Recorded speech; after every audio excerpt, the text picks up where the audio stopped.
earthquake. The study of seismic waves helps us to get a complete picture of the layered interior. The release of energy occurs along a fault line.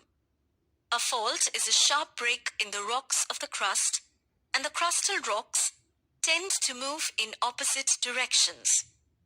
This causes a release of energy, and the energy waves travel in all directions in the form of earthquake waves. Focus is the point where the energy is released, and the point on the surface nearest to the focus is called epicenter. Epicenter, the point directly above the focus, is the first one to experience the waves. Earthquake waves. All natural earthquakes take place in the lithosphere with a depth up to 200 kilometers from the surface of the earth. An instrument called seismograph records the earthquake waves. Earthquake waves are basically of two types. 1. Body waves move in all directions, traveling through the body of the earth. 2. Surface waves. The body waves interact with the surface rocks and generate surface waves. As the waves travel through materials with different densities, the velocity changes.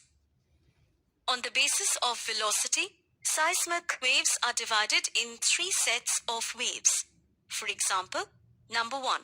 First set of PS waves of maximum velocity. 2.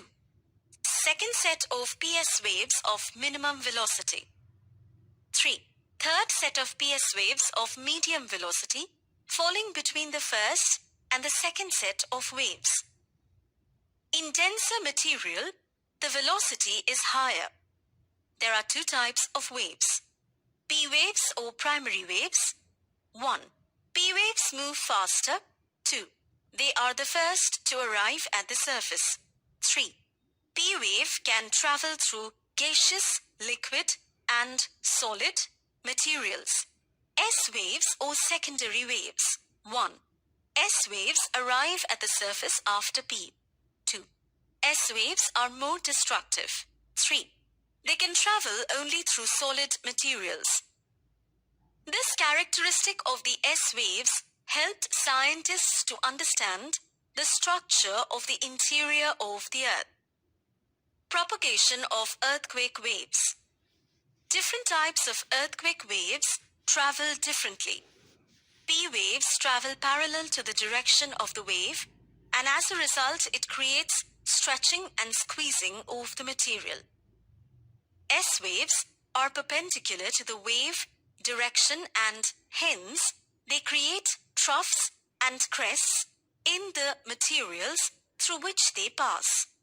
That is why surface waves are the most damaging waves. Emergence of shadow zone.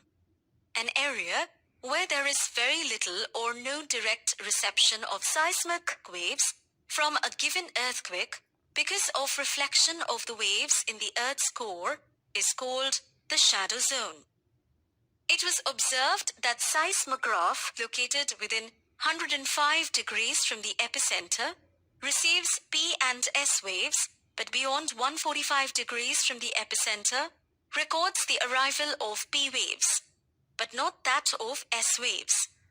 Thus, a zone lying between 105 and 145 degrees from the epicenter was identified as the shadow. The shadow zone of S wave is much larger than that of the P waves, as it moves only through solid materials.